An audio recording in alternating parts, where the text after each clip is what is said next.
Thank you everyone for coming. We are going to get started in just a few minutes, so make yourselves comfortable and hopefully you'll enjoy the conversation and dialogue. But we'll get started in a few minutes, so you can. I don't want to have to test. Yes,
Hello, everyone.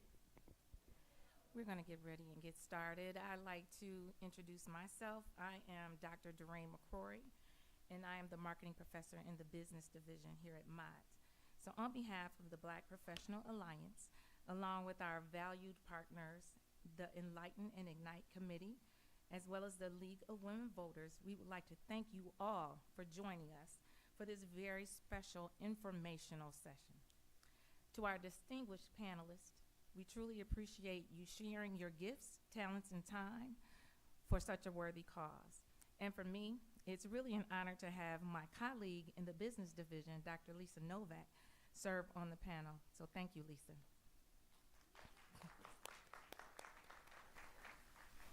In total transparency, because we're going to be honest, right? So in total transparency, there's been a lot of conversations around who is the Black Professional Alliance. Well, I'll be happy to share with you who we are and what we represent. The Black Professional Alliance, or BPA, as we affectionately call ourselves, is a Mott-sanctioned affinity group. The next question, well, what is an affinity group? Well, affinity groups or employee resource groups is a collection of individuals who share a common unifying characteristic. This is usually something that traditionally is underrepresented and can make some people feel isolated. One essential factor of affinity groups is that these groups are employer recognized, led by employee members. BPA is comprised of both faculty and staff and all employee levels of the college. Everyone has the opportunity to participate. Promotes inclusion and diversity, offers employees benefits like increasing morale, which has financial benefits to organizations. When their morale is up, productivity also usually goes up as well. Other benefits create opportunities and safe spaces for networking, sharing resources, mentorship, and training and professional development. And one of the things that we did a survey for BPA, and the members indicated that they wanted opportunities for professional development and growth, personal and professional. So we heard you, we listened, and we're delivering on our promise. But let's be clear what BPA is not.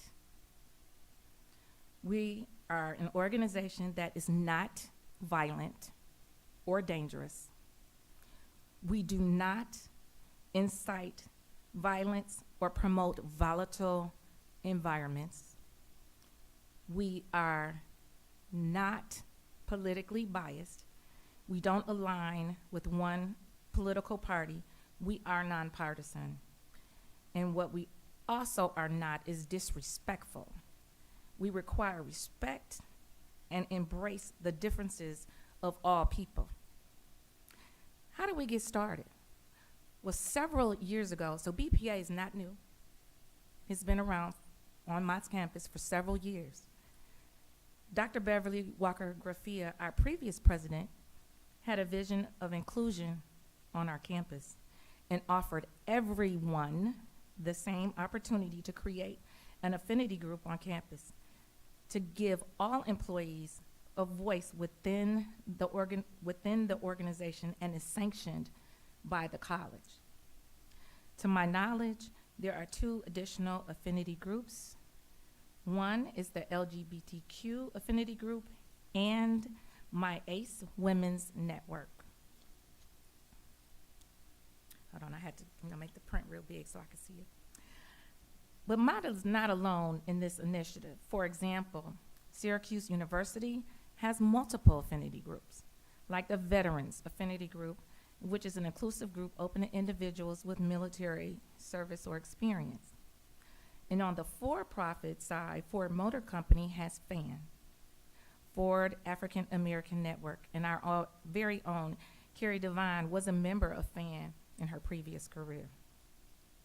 Here at Mott Community College, an educational institution, we have 3 overarching essential learning outcomes. 1, citizenship. 2, global awareness. And 3, critical thinking. So in this season, it's imperative that we enlighten ourselves with accurate information regarding voting and maintain a clear understanding of the roles and responsibilities of the Board of Trustees for our college and prepare for the upcoming election.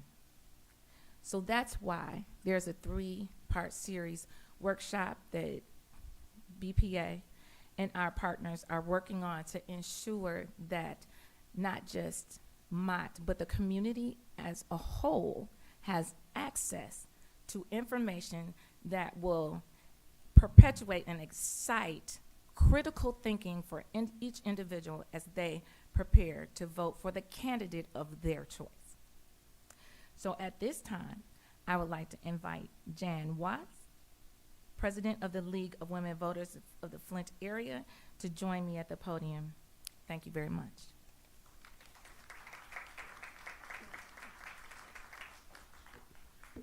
She mentioned I could say a few words, so I'm going to say a few words.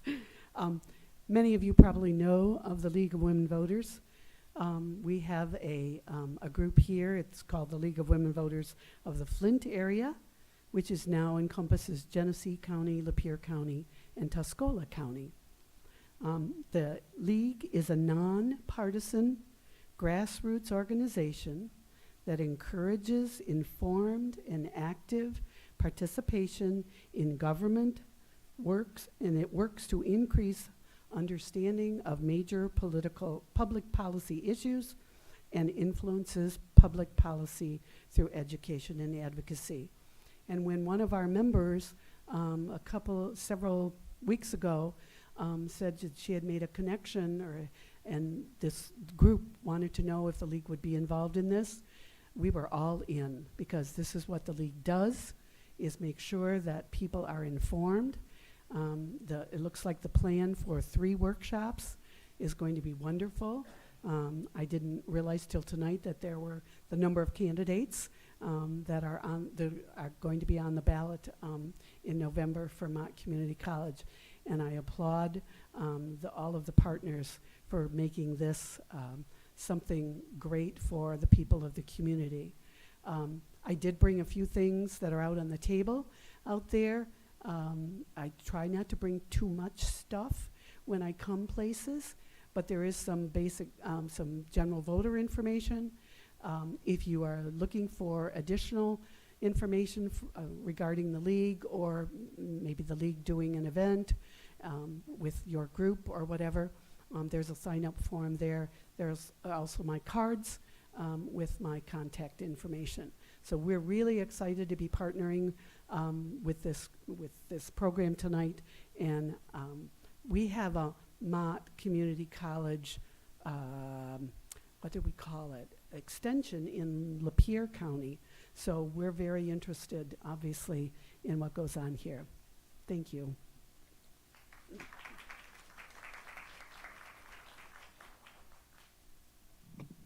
So thank you, Jan and Professor McQuarrie. My name is Carrie Devon, and I'm going to be your moderator tonight. But before we get started, I do have a legal disclaimer. This event is not being sponsored or organized by Mott Community College. The presence and participation of college employees or organizations affiliated with the college is not prohibited, but should not be interpreted as support for the event by Mott Community College. So thank you for indulging me in that. So again, hello everyone. My name is Carrie Devon, and thank you for coming out tonight for this very important workshop on the roles and expectations of the Board of Trustees. Enlighten and Ignite has partnered with the Women League of Voters and Black Professional Alliance to bring you these series, as you heard. As educators, we use opportunities like these, to both connect with our community and to help voters understand the choices they face in consequential elections. And this is an election year, and as you are aware, we do have a very important election going on with the Board of Trustees at Mott Community College, and we want to make sure that everybody is well informed of your options and you make choices that are most beneficial for you. What you can expect from tonight's workshop are the following. Each panelist will have 5 minutes to introduce themselves and share insight on the role and responsibility of the Board of Trustees. We will begin in alphabetical order by last name.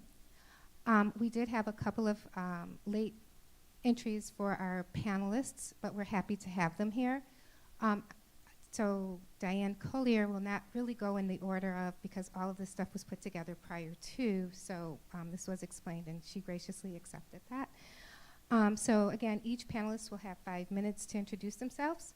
We will begin in alphabetical order with Anthony Alexander, Dr. Lisa Novak, Trustee Robert Proctor, and I have to make a public apology because I put the wrong name for Trustee Proctor.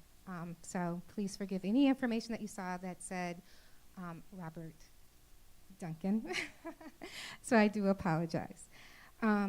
Shonda Robinson Snell and Diane Cotter are our panelists tonight. After the brief introduction, we will get into the discussion panel. The panelists have been asked to be brief and to remain on topic. There will be room for Q&A at the end of the workshop. We have a lot to get into tonight, and we do not want to waste any more time. So, Anthony, we'll start with you. Can you please give us a brief introduction and what expertise you are bringing to the table tonight? Thank you, Carrie. Good evening, everyone. I started attending the Board of Trustees meetings in 1983. And that was with the insistence of a good friend of mine, Mrs. Lenore Crowdy.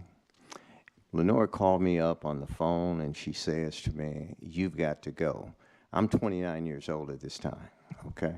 And I'm saying, well, why in the heck do I need to go? She said, because you need to learn something. And so I went, and did I learn? And did I stay involved?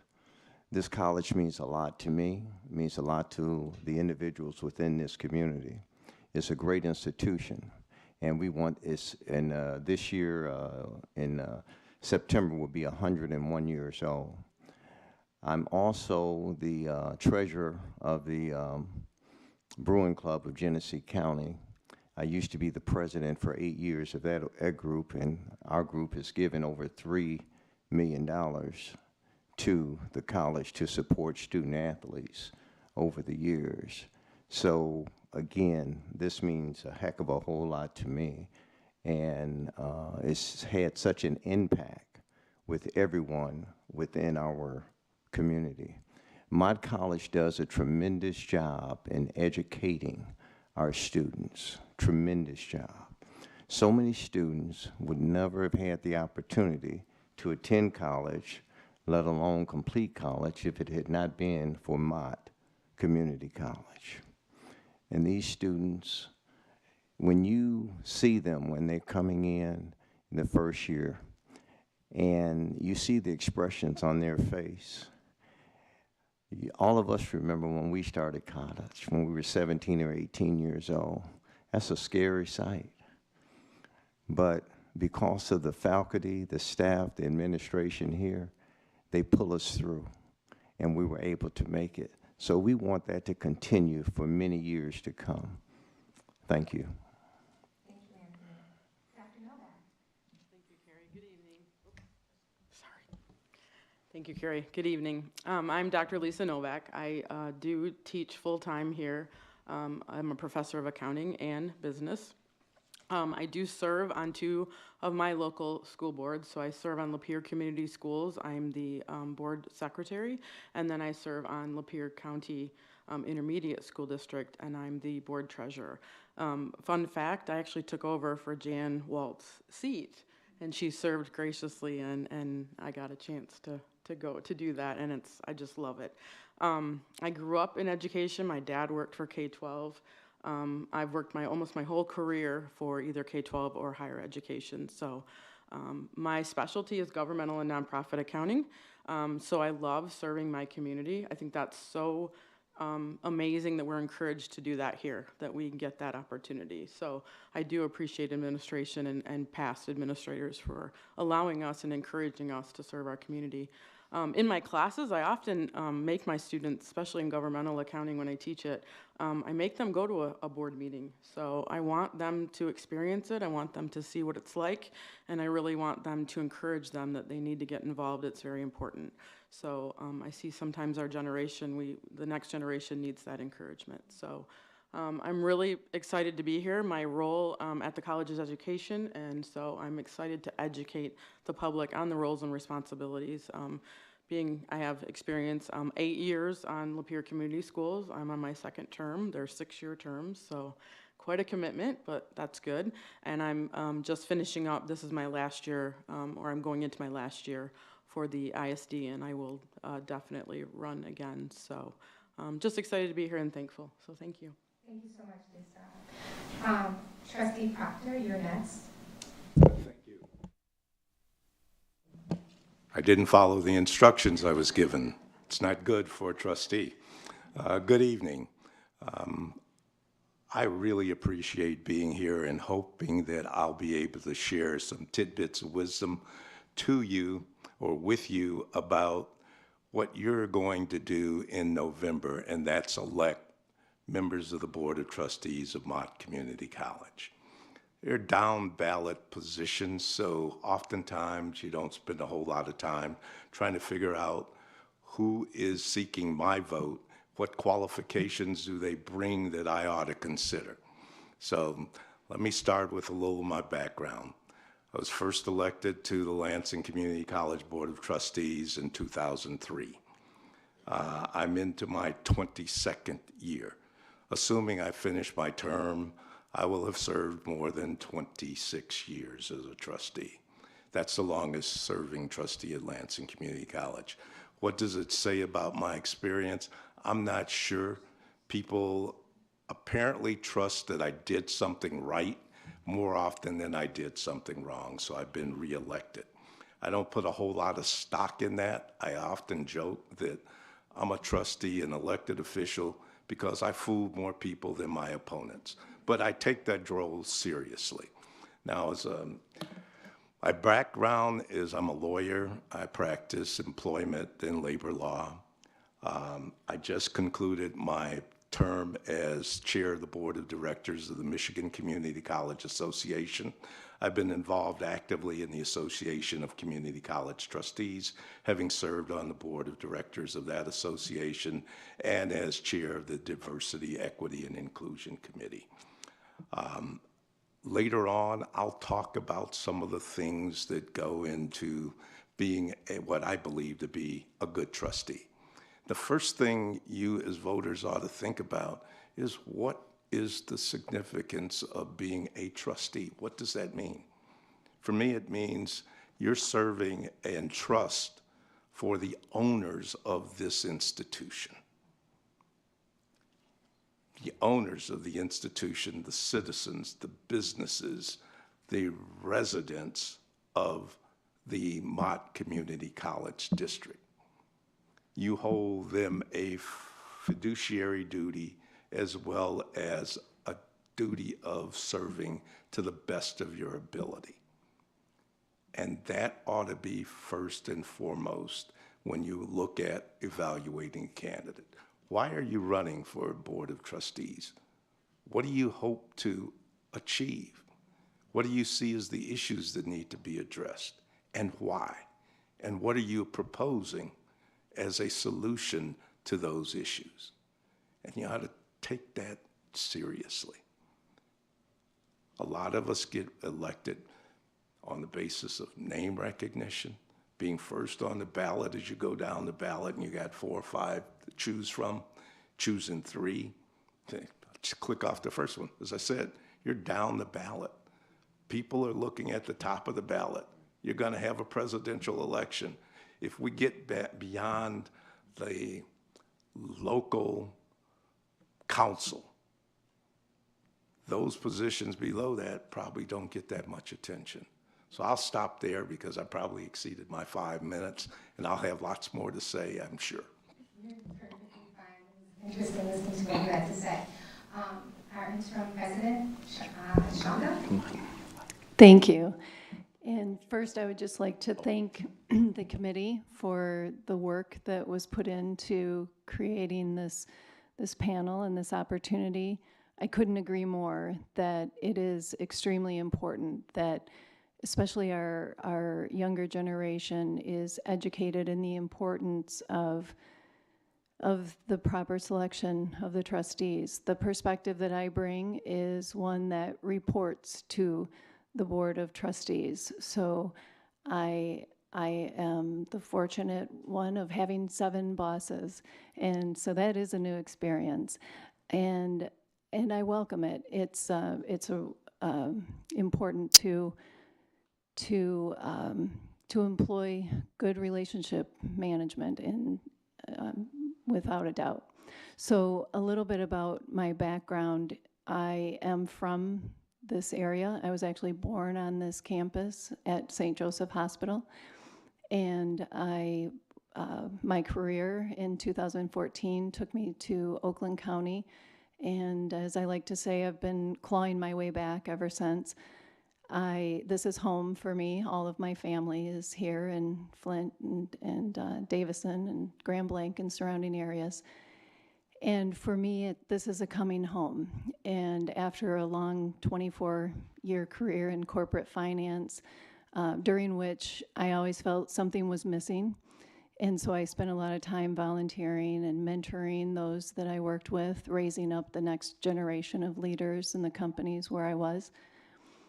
But after retiring from those roles, having had enough of that, I was on the search for more meaningful work, and particularly a way of getting back to the next generation, using those skills and experiences that I had acquired over those years in a more meaningful way.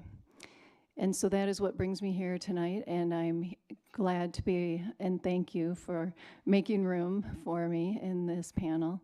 And I hope to provide some perspective of what it is like to report to the Board of Trustees, my understanding of their roles and responsibilities, and perhaps a little bit more insight for some of you that maybe don't know me well yet, and little insight into why I'm here.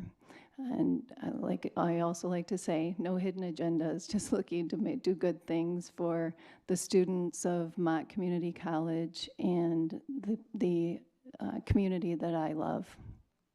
Thank you so much. And again, we know that the roles and expectations of the Board of Trustees is at the forefront of what we're doing. So thank you so much. And Diane, last but not least. Thank you. I do want to thank you for this event. I think it's a great event. This is something that should be encouraged on all campuses and in communities to be able to educate voters. And I applaud the organizers. And I do appreciate the opportunity to be here today. It was a last-minute add-on, so thank you. I am Diane Cotter, and I am here because I am a trustee currently of the Clio Area Schools Board. And even though that's not a higher education board, the roles and expectations of a member of the Board of Education on K through 12 is very similar to that of community colleges as they serve. So I hope to lend whatever insight I may have based on my experience. I'm also a retired attorney, and the legal environment that trustees have to deal with statutes and legal mandates and policy, I'm very comfortable in that, and I consider my legal experience to be an asset, but it is certainly not essential to be a successful service as a trustee. Indeed, in my opinion, there are no professional requisites to serve as a member of the Board of Trustees of any Board of Education. Rather, should look to the qualities of diligence, integrity, love of education, serving the community. These should be the paramount qualities that you should look for in candidates. And yes, they should have a clear vision based on what they want to accomplish and what the mission of that particular educational setting is. And they should be transparent about that. And you should know where they want to bring, if you're talking specifically about Mott College, where they want to bring Mott College to and what they would add as a board member, and that should be very specific. I look forward to discussing more about the roles and expectations. Thank you. So much, and we're happy that you're here. And I'm sure your perspective as a Board of Trustees for a high school is very relevant, and as we all know, we will be focusing on the higher learning commission, higher ed. But thank you, we're happy that you're here. So let's begin the discussion. We do have a few questions that we're going to ask, but we would like you to run with the discussion. So if there's something that you think is pertinent to what we need to know, we are not bound by these questions. I will get started with the first question, and whoever would like to answer, please feel free to do so. The question is, what is the trustee's role in accreditation? What is the trustee's role in accreditation?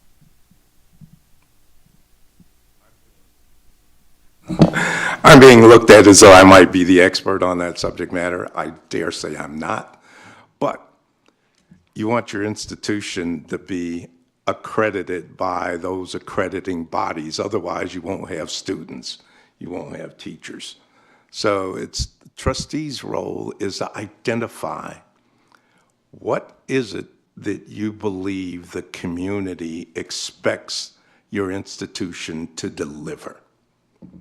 You look at this from a 30,000-foot level. You identify what you call either ends or aims. What is it that the institution is about? And then secondarily, what resources do you need to garner to carry out those ends? And what do you give as directions to the administrator? You only have one administrator primarily at a community college, and that's the president, who is responsive to the Board of Trustees. Board of Trustees doesn't deal with other staff. Ought not to do that, but that happens on occasion. And then you have to have a mechanism by which you monitor performance. And all of those things are looked at by accrediting bodies to see whether you're delivering on what you should be doing as a Board of Trustees. Finally, the board speaks with one voice. So it's not individuals that have agendas. They ought to be putting that aside and looking for the best good. for everybody. So it's what benefit for what group at what cost. Those are the key essentials I think you ought to be taking into consideration. Thank you so much. Dr. Novak? Yeah, I'd just like to add that I think as far as the board's considered, you have to really be aware of policies and procedures. And again, it's not a micromanaged situation where you're micromanaging, you know, the institution, the school, whatever you're dealing with. I've sat in accreditation meetings before, so I'm aware on the other side, right, from the professor side, that curriculum is huge.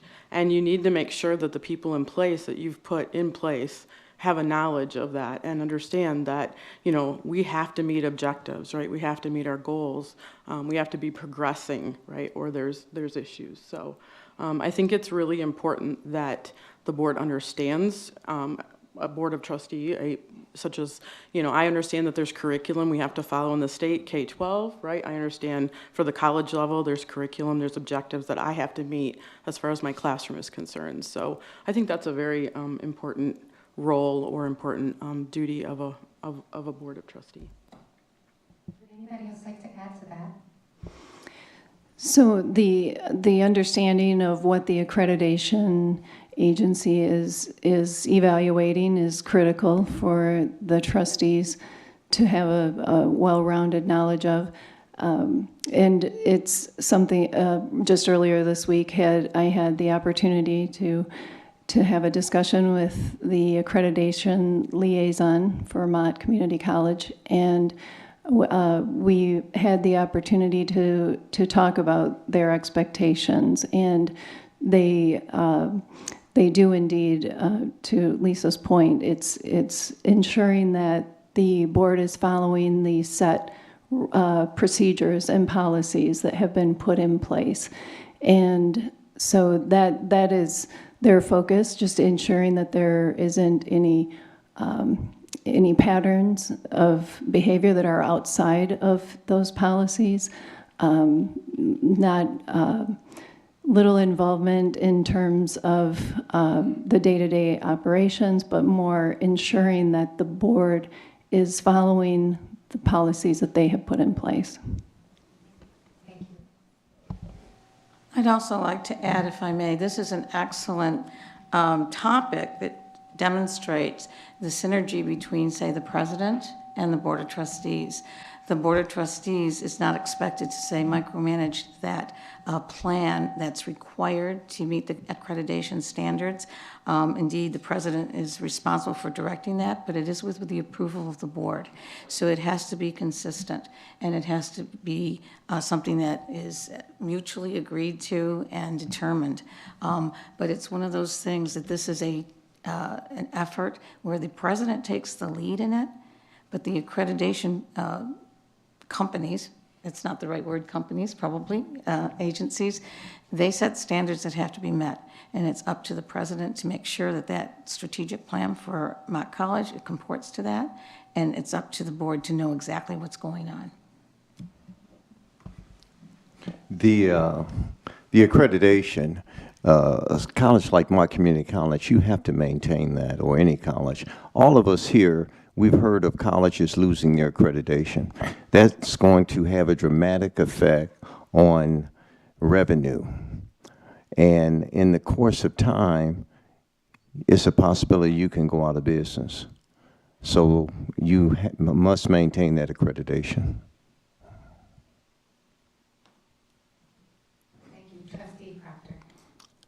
I'd add to that discussion this hierarchy.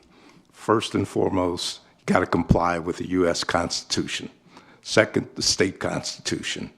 Then you got these legislation that directs what you do, the Michigan Community College Act, the Freedom of Information Act, the Open Meetings Act, and then in this area, it's the Higher Learning Commission, which is the accrediting body for community colleges. So whatever those standards are, and there are lots of words in all of those documents that the Board of Trustees ought to be aware of. And again, as someone said, It's going to be the responsibility of the president of the institution to make sure there is compliance, but the board has a role in assuring that the president does that. So that's part of the evaluation of the president's performance. Thank you. Thank you very much. Anyone else?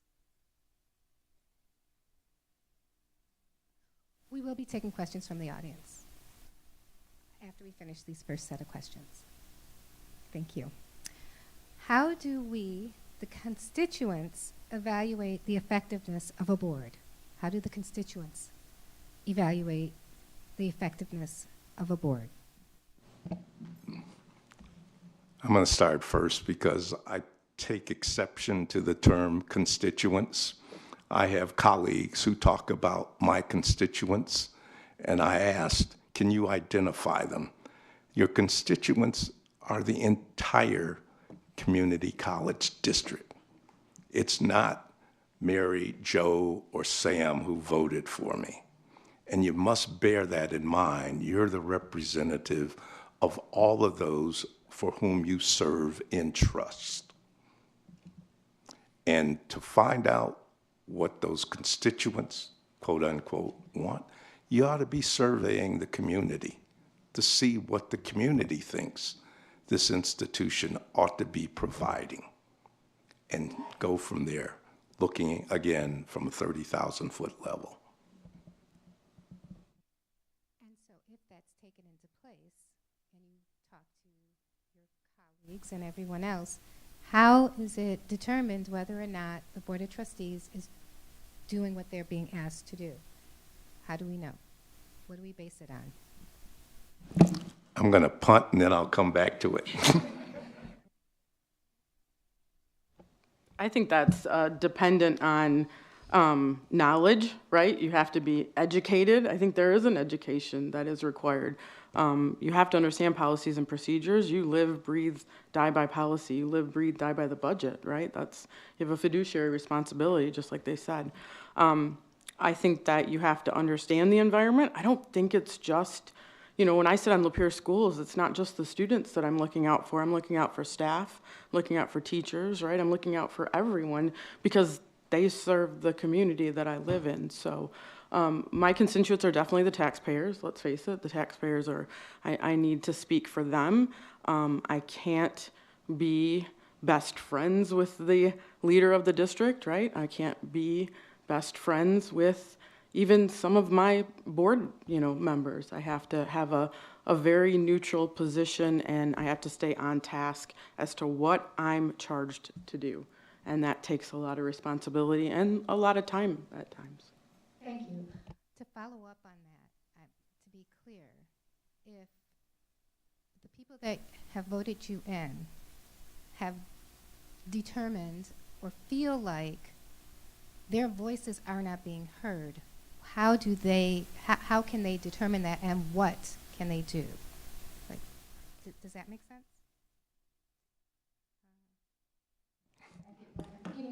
Can I? I'll attempt to answer. Again, Lansing Community College consists of 16 school districts across 3 counties. I can't say what any individual in any of those areas wants the community college to do. But that's the role of the college, to go out and gather the surveys. First of all, we know that if they supported the community college, they believe there's value in going beyond high school, a post-secondary education of some sort, whether it be a credential in a skill set or an associate's degree or whatever. There's value in that, and the community benefits from having an educated community. Secondarily, the employers in the community are looking for people to fill jobs. Where are they likely to get that skill set? Community colleges are generally the first avenue. And you must be thinking about the future. What is it that the jobs of the future are going to look like?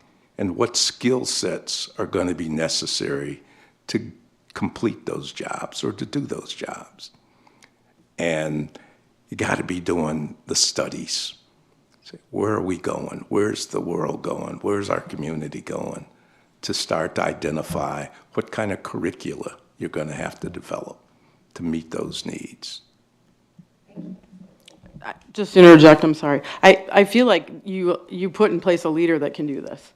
I feel like you put a leader in place that can go out in the community and get that information, you know, and meet with people and be in those organizations like Kiwanis or whatever is necessary, and that they get that feedback and then they bring it back to the board and then you work through it. So I feel like the leader is huge in this. Like that's who you are in charge of. So that's really your responsibility.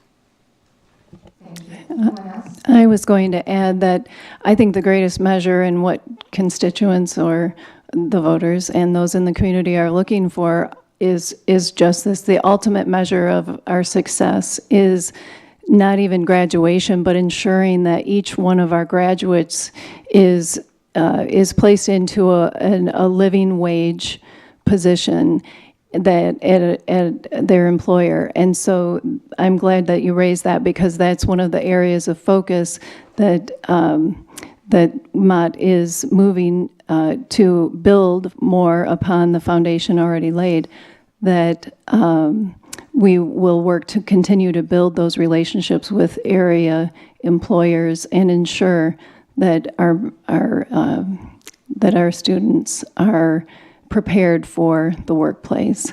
And I think that's ultimately the constituents' best measure of whether or not the board is successful, along with achievement of the strategies and goals and objectives that the board puts in place. Really quickly, a quick follow-up to that. What about the student who wants to transfer to a four-year college? Because that's another one of our community. So Mott has one of the most impressive sets of articulation agreements that I think rivals any community college, and the 2+2 programs that allow for the seamless transition from Mott into the four-year programs are extremely valuable. And Mott was just recently engaged with Adrian College last week, evaluating the potential of implementing an articulation agreement with Adrian as well. So looking for additional partnerships beyond I believe there are 10 or 12 partnerships that we have with four-year colleges today. It's offers tremendous value to our students. Thank you. May I add to the question before, if it's all right? I think that the effectiveness of the board is found in the effectiveness of the school system. The buck stops with the board. And members, Speak a little closer to your microphone. sorry, the buck stops with the board, and it is up to the board. The board is responsible for the outcomes. Taxpayers need to pay attention to those outcomes. I know in K through 12, we look to our proficiency in reading and in math. And the numbers aren't good, but it's really our job as trustees to change that. And yes, that means we have to put personnel in place, whether it's a superintendent or here it would be the president, and staff and faculty and programs to make that happen. But the board is the one that is responsible for the effectiveness of the school. There are lots of data points, right? You can see what President Richardson Snell just related to the number of people who can transfer and other criteria. So there's those kind of criteria, but there's also the sense of what that educational community brings to the community. So there's two prongs to whether they're successful or not. And I think Mott College has got an excellent programs, but if they're not meeting their goals, then that needs to be addressed. And ultimately, it is the board members who are responsible for the effectiveness of that school. Thank you very much. And Mott Community College is very much working towards maintaining a good relationship with four-year institutions, as well as getting people into workforce. Keeping in mind, we are really focused on higher ed. So we want to keep that in the forefront. The next question is, Carrie, what- could I just add the articulation, I'm sorry, real quick. You know, we have 3+1 programs as well. So we have really great programs here at Mott that also, so we have 3 years that they can do at Mott, 1 year at the university. And those are powerful, powerful life changers for our students. So, but remember that it's up to, I've sat with, across the table with these colleges, and that it's up to the college, right? U of M could say to us, we're not taking your classes if they don't like what's going on at Mott Community College.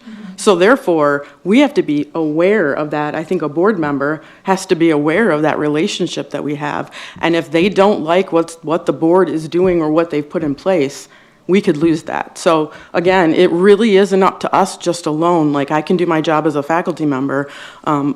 It's the board's position to make the right decisions to ensure that our credits continue to transfer through the Michigan Transfer Network and everything that's set in place for that to happen. Yes, So. absolutely. Yes. Yes, and I'll just add that at Adrian, during our visit last week, they were very excited about the implementation of a new articulation agreement. And in fact, the president mentioned that they were, this was the most progress they had ever made with the college at the first meeting in moving the ball down that path. So it is an exciting time, and there's lots more potential out there. Thank you. Trustee Proctor. It would be great if every credit earned at a community college, whether it's Mott or anyplace else, would be accepted and transferable to the four-year institutions in the state. I think the Michigan Community College Association is working toward that, but we know it's more difficult to get some of those credits accepted at the three premier state institutions, Wayne State, Michigan State, and the University of Michigan. Some states with state systems allow for that or provide for it. If you earn a credit at a community college, it's accepted at a four-year institution. So maybe we'll get there without modifying the organizational structure of community colleges in the state. We're 28 community colleges and 3 tribal colleges, a part of the Michigan Community College Association. Be great if all 31 of those institutions credits were transferable without question. Thank you. Leslie. Yeah, I just want to say one thing. Anything that you do in life, it takes a team effort. And we're sitting here, we're talking about the Board of Trustees, we're talking about the administration, talking about the community, but it has to be a buy-in so that everyone has to be on the same page as much as possible. Thank you. Thank you. Moving on to the next question. What are the policies of board members to be transparent and accountable? Are there policies in place that board members in higher ed have to follow in order to be transferable and accountable to the HLC?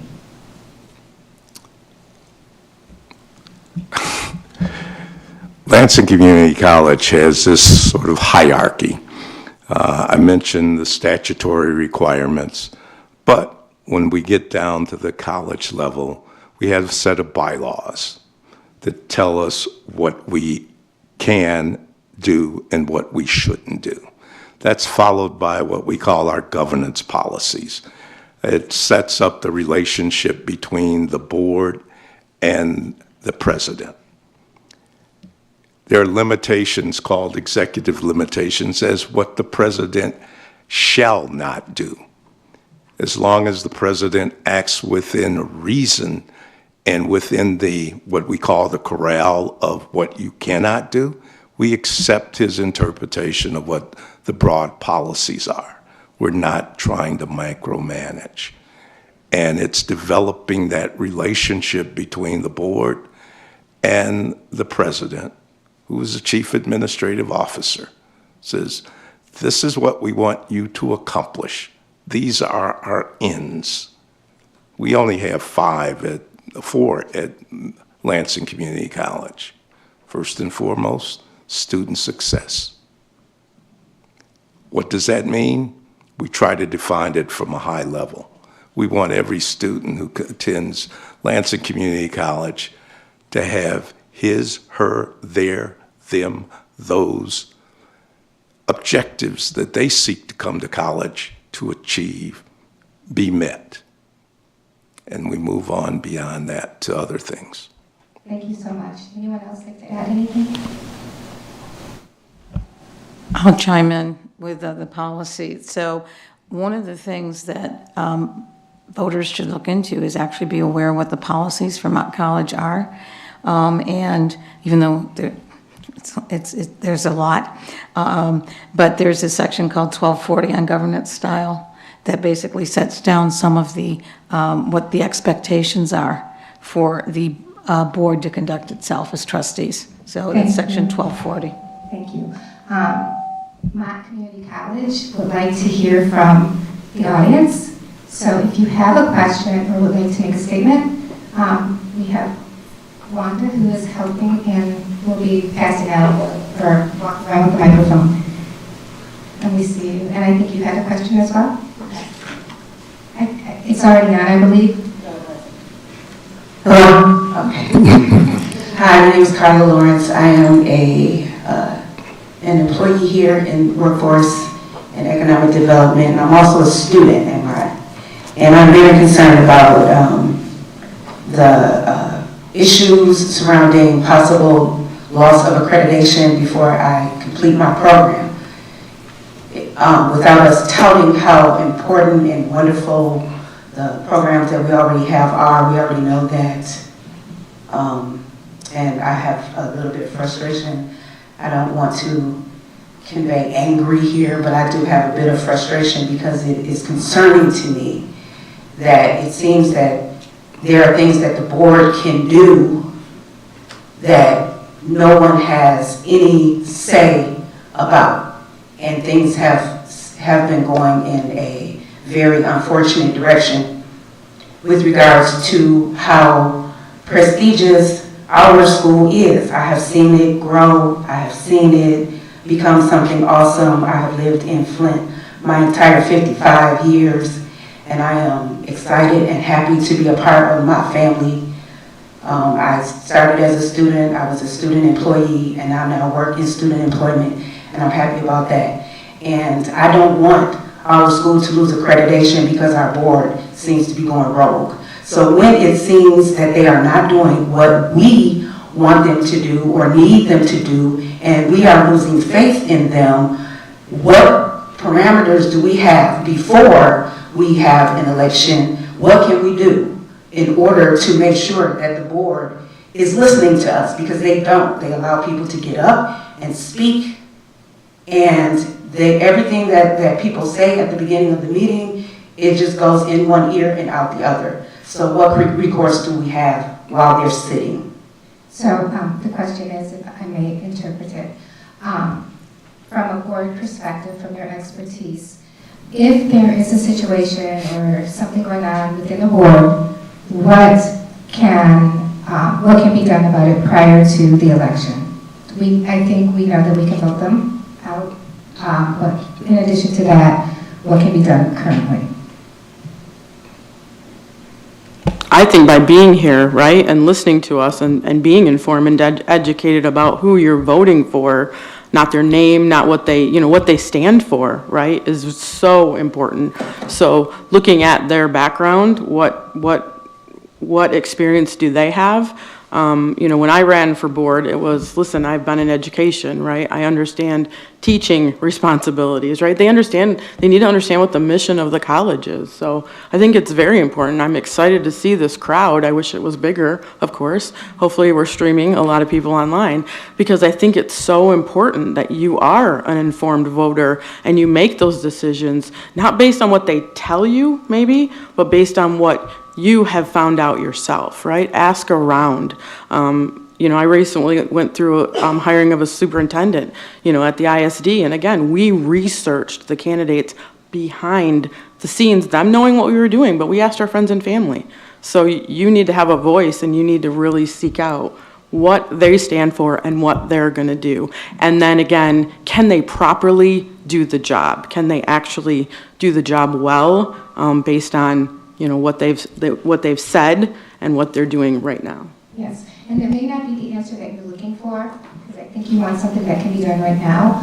But I think the best thing that we can do is educate ourselves, and that's why we have this wonderful panel here that we can ask questions specifically about the roles and the expectations of a board of trustees. So we have an understanding when we are in that voting booth who we are voting for and what they stand for. And I'm going to do a shameless plug. That's why we are also having our third workshop, and we have invited all of the Board of Trustees candidates to come and do a meet and greet, and we hope that everyone will show up to that. But we really want to focus on what is the role and the responsibilities and the expectations of a board during this session. I know that we have one more question, or now that we have a few more questions.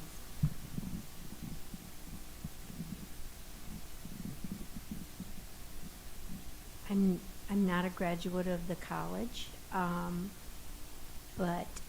I moved away from Flint when I was 27, and I came back when I was 65, 60 to 65.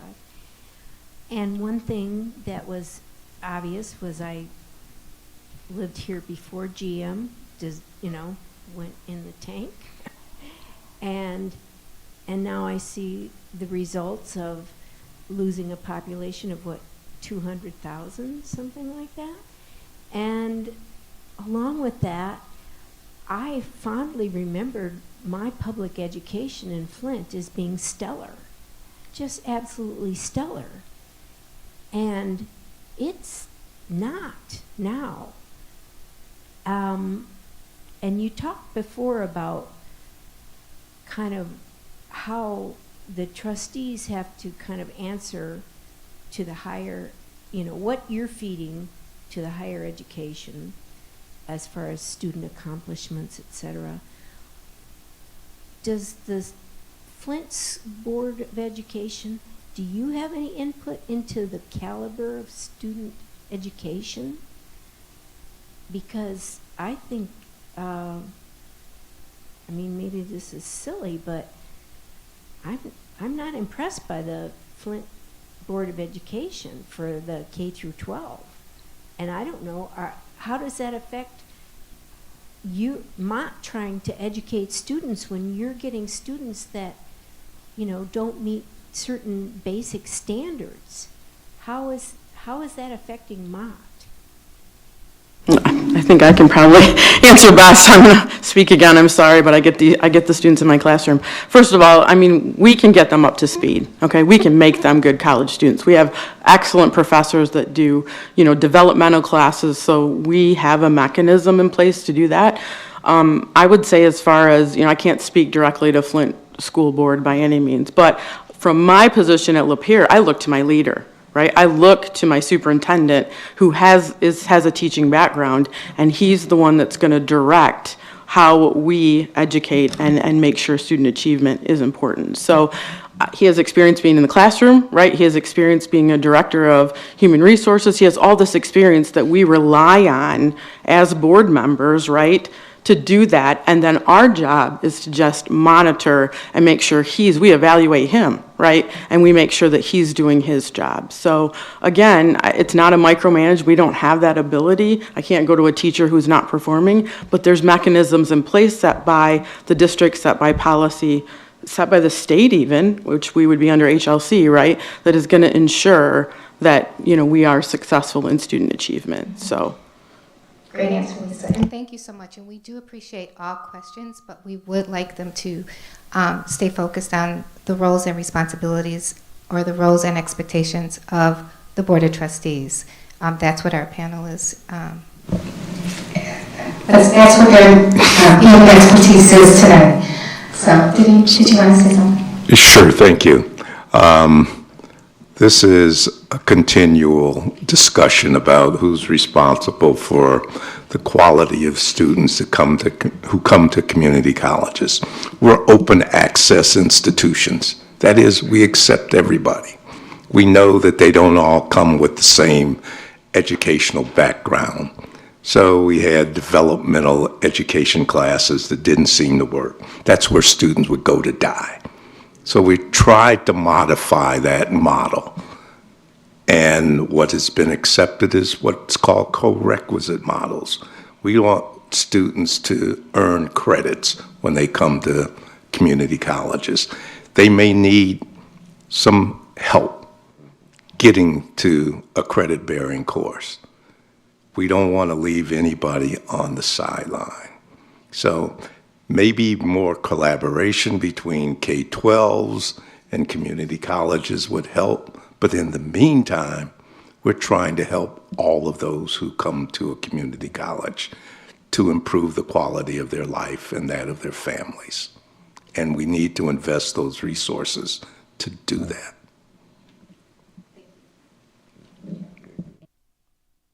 Hi, my name is Michael Freeman, and I'm currently serving as a trustee for Mott Community College, and been on this board for over 13 years.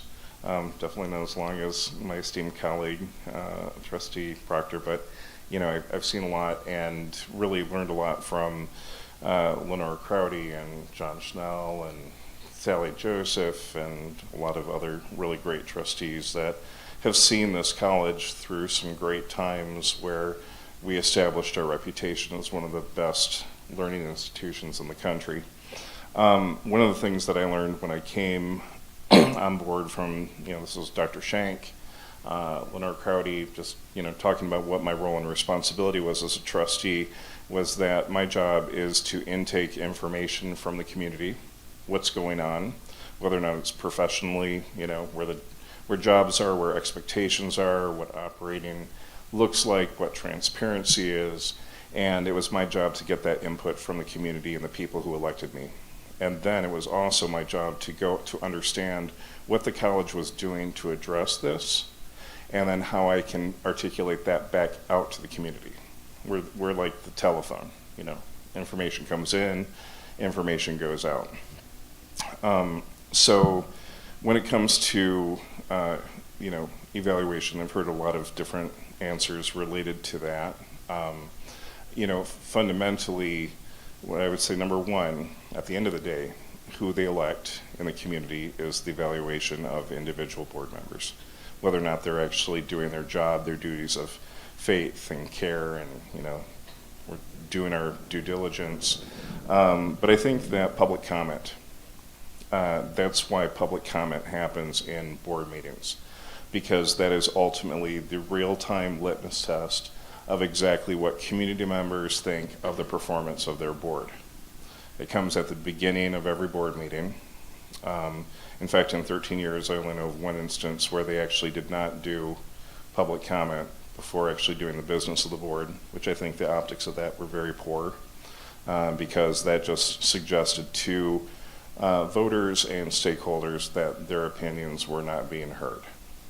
So I think that that's problematic, and I think you have to be very careful with public comment. It's not a debate, but it is about where people can speak openly and honestly and have their opinions heard, because they pay for this college.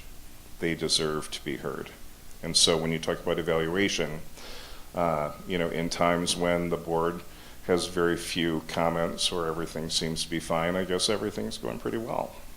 When you have 3 hours worth of public comment of outraged people, there is a problem that board members should be listening to, right? So I'd say that for me is a great litmus test of evaluation from the community. And of course, at times like this, it's really, I think, important for boards to look at doing internal evaluation of the board, looking at each other, saying, where are we, missing the mark? Where are we doing well? What do we need to do better? So hopefully that's something that this board currently and future members of the board will honestly look at and say it's a very important thing to do. The second thing was about accreditation, which I've actually been through what I consider is a fairly intensive interview with the Higher Learning Commission, where they actually, it's one thing is about board operations, performance, and compliance with board policy. Yeah, of course, it's very important. But also, how are board members learning about the college? Do they understand what the rules and requirements are? We actually were put on the spot, like, what is Title IX, and what is your college currently doing to ensure that we're complying with Title IX?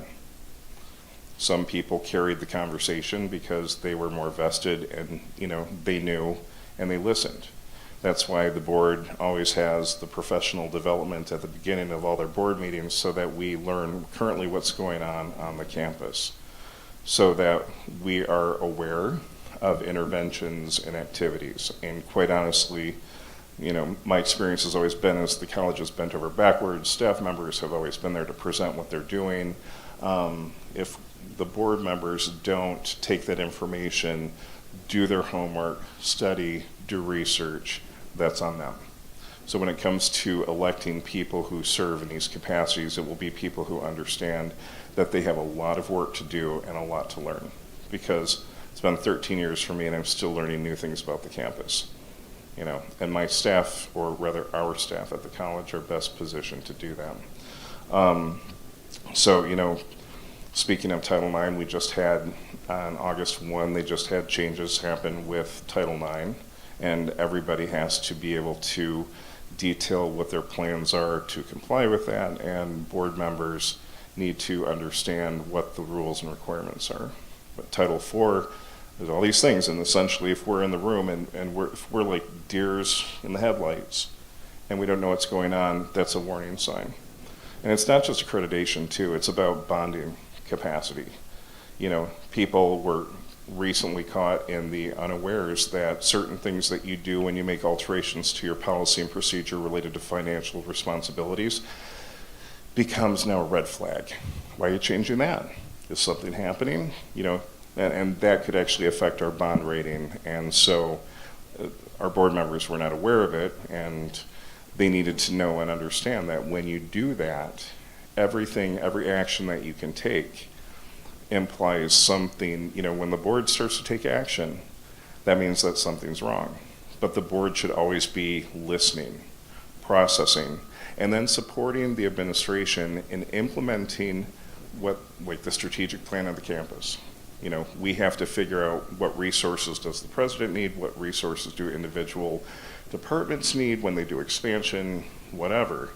Those are the things that board members need to understand. So I think that we have a lot to do with accreditation, and our not being prepared for these interviews is, for me, a very dangerous thing, because we've seen in other states where you've had situations with their boards where they basically got put on probation, and then they have like 1 year basically to fix all the problems, and these are big systemic issues that they have to fix.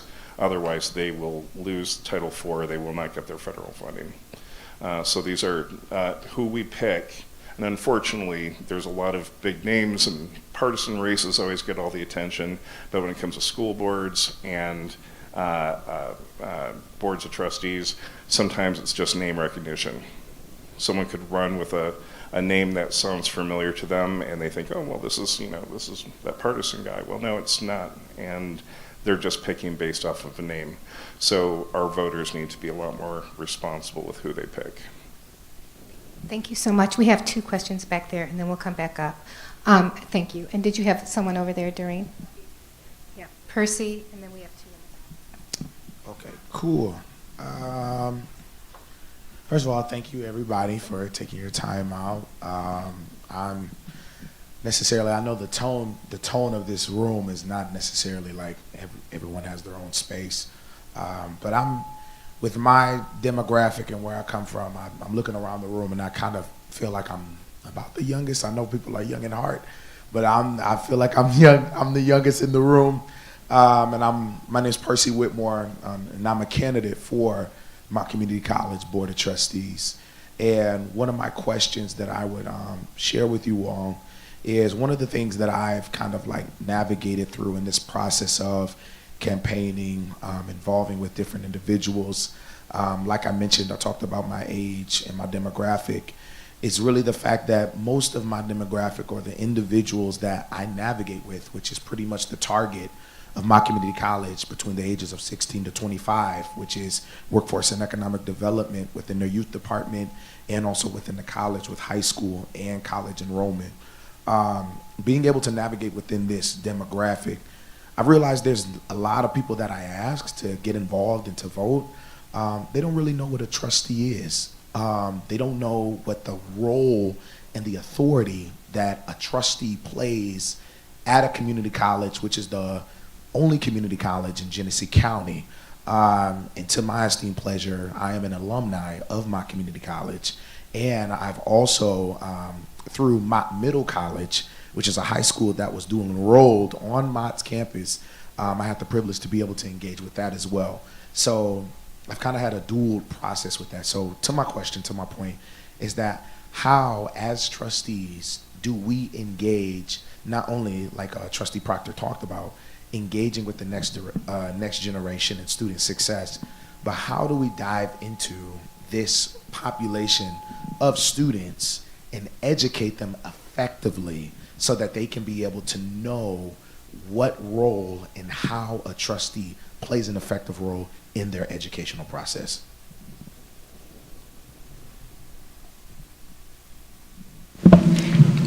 I think this is a great start, this forum that's been organized. And congratulations on your candidacy. It's very exciting. And that you have got your start here at Mott is really tremendous. So it would go a long way in supporting your work as a trustee, having that I can relate, that homegrown feeling and the heart to see the college continue to be successful. But I think your question was, how do we educate them? How do we dive in?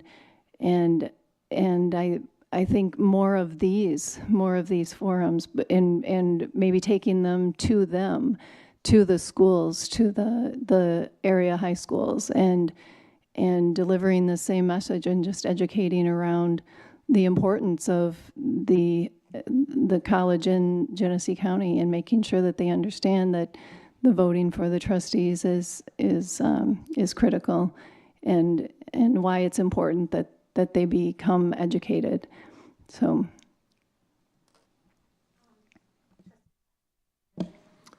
I'm not sure I'm going to respond directly to your question, but in the 22 years that I've served as a trustee, I've made it a practice of, when I'm out, and I'm out a lot, to engage with people, not particularly focusing on the young who might be of college age, but anybody. It says, are you a student? And if so, where? And if they are a student, or have been a student, or have children who are students, what did you think of your educational experience where you attended? In those 22 years, I've had 1.5 negative responses about a student who attended Lansing Community College. I'll bet that that's true of those who attended Mott Community College as well. But it gives me some idea of the value students, their parents, see in a community college education, a community college contributing to the improvement or betterment of their community. So that's one way to look at it. It says students like what they see. Otherwise, they wouldn't be attending. But we got to do more to get them in. So my latest project is, are you a student? No, I'm still in high school. Well, what do you intend to do after you graduate from high school? Going on to college? I don't know. I think that's a good idea to look at. There are all these areas in which you can explore what your future might be, and I would suggest you start to think about that now. Can I just add really quick that I think dialogue is huge. I really appreciate Mr. Freeman's point on public comment. I kind of forgot about that issue because we don't get a lot at my level all the time. But when there is an important issue, it does happen. But I think that's your job as a board of trustee, to listen, right? And to do something. I mean, you might not address it right away, right? But behind the scenes, you're going to the superintendent and you're saying, listen, or, the leader, that this needs to be taken care of, right? Something needs to happen. So I think that's the role, that you have to stand up. And sometimes that's not always easy, right? But we have to stand up. We have to stand up for what we believe in. Like, I am passionate about Mott Community College. I talk to, even just in my role as a professor, I'm not a board of course, I'm an employee, but I talk to my cashiers, my hairdressers, right? I talk to everyone I run about, that we have something so awesome here, and don't forget that. So dialogue, I think, is so important, and I think that's what we can bring and what we can do. Thank you. I have a question. I'm one of those people from the community that took advantage of every opportunity to make public comment before my board. And I call it my board, although last week I heard the board chairman refer to the board as his board, and my perception is no, the board belongs to the public, the board belongs to the people. My question deals with an accreditation question that relates to the power grab for a board that tries to reach over into an administrative area and take over administrative function and administrative power through changes in bylaws and procedures. I've been seeing that happening here at Mott, and I've made public comment about it for over a year. It's been a gradual procession of administration being taken over in a creeping way by amending bylaws, changing bylaws, and hiring people that may not be through the best procedure, or maybe didn't even follow the best procedure. And I started off with my first public set of comments about the importance of public procedures, processes, laws, and the things that we depend upon to keep our democracy going.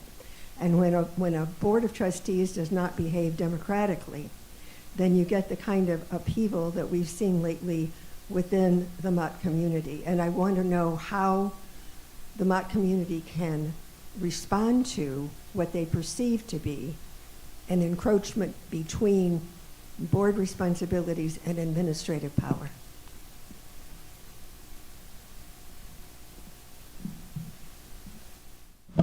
It's a dangerous area. When I heard the question in the back about accreditation, my first thought, and I'm a lawyer by profession, is accreditation is a broad term.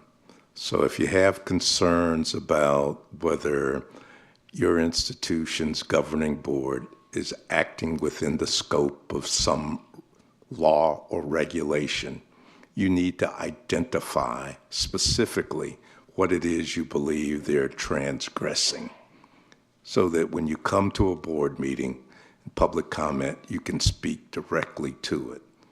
The HLC says, this is what you ought to do.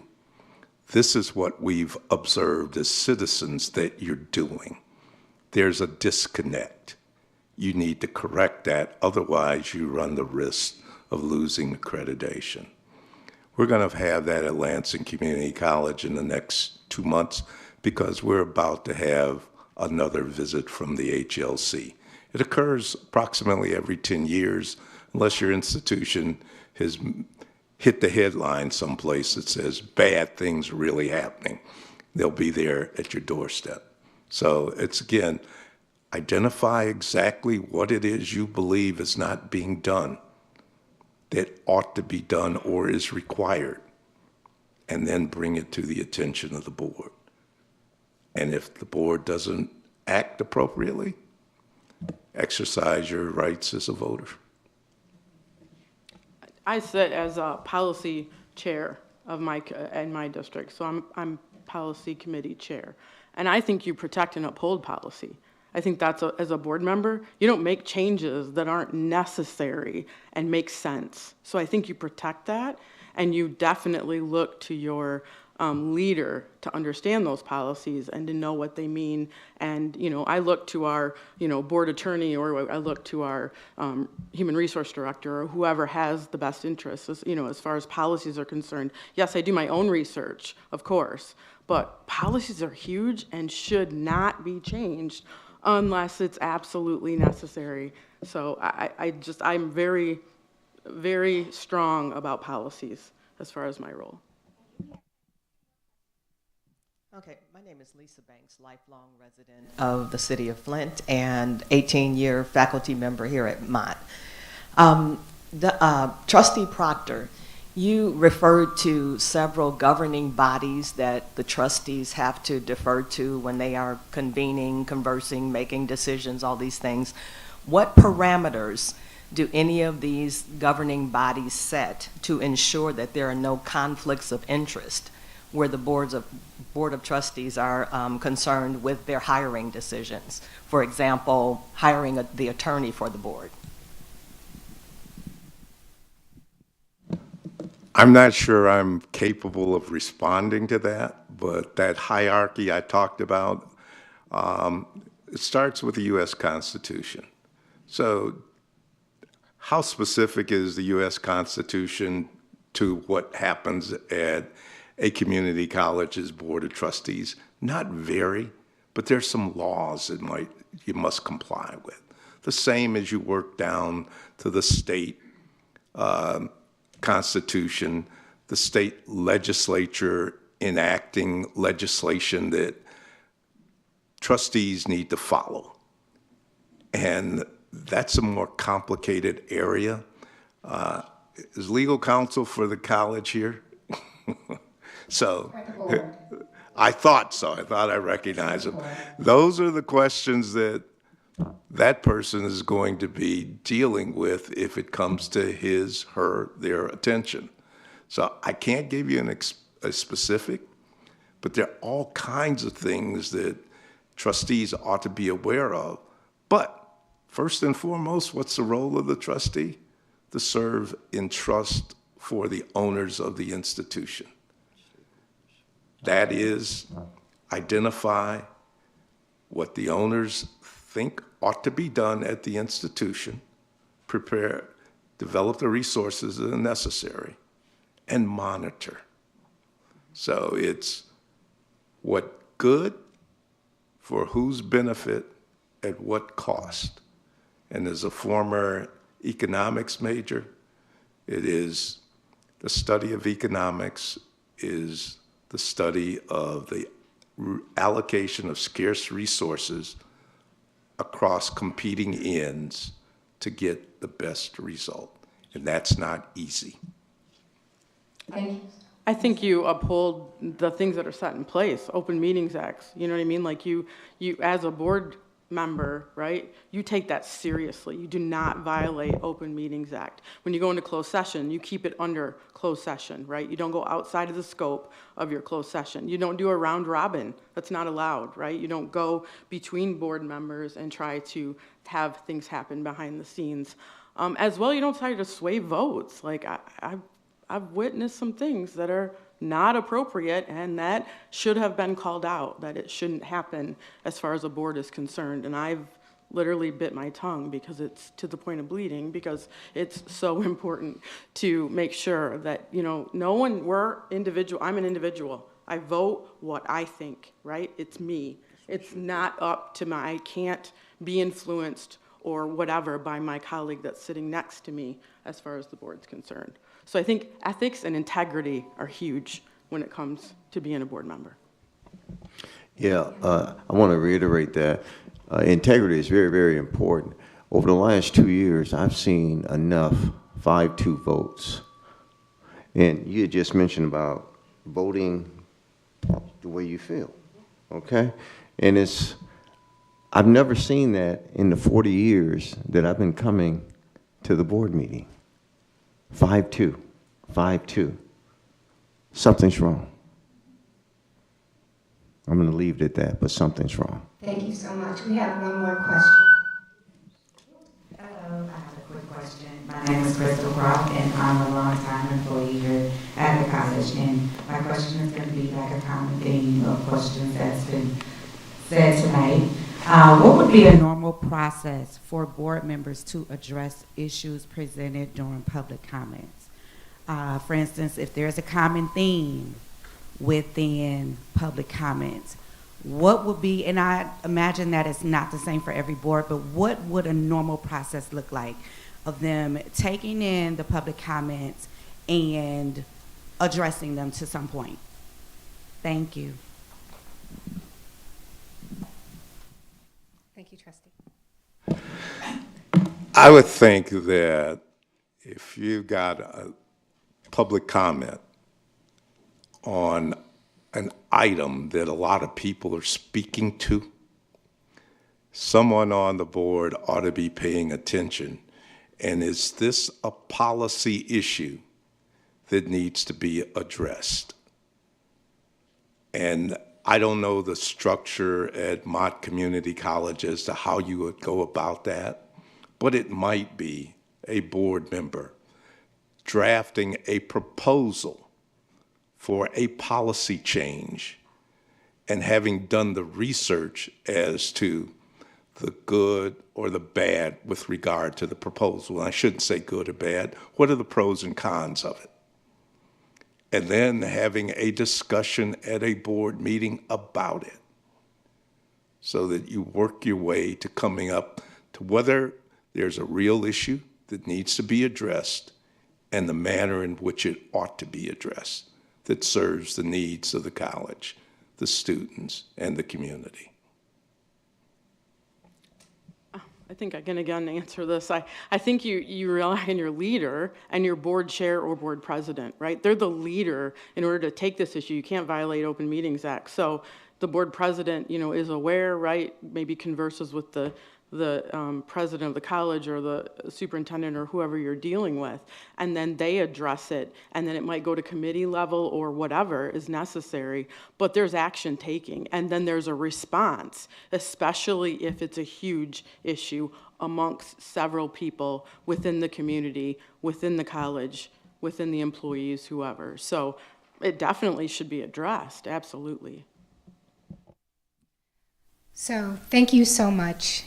I really appreciate our panelists taking the time to come and speak to Mott Community College about the roles and expectations of the Board of Trustees. Please give them a round of applause.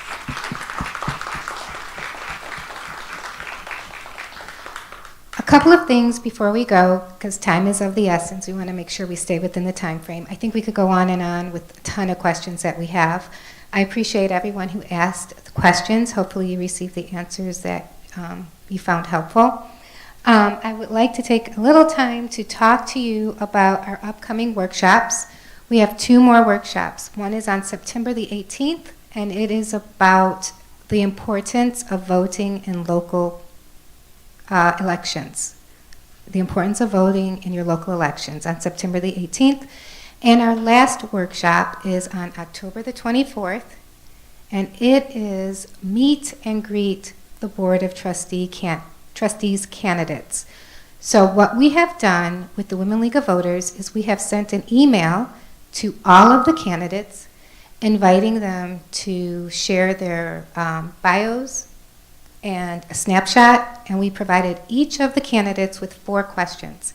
We gave them a time frame to answer those questions, and our goal is to provide everyone that attends the next meeting with a handout of the answers and pictures and a little snippet of who the candidates are.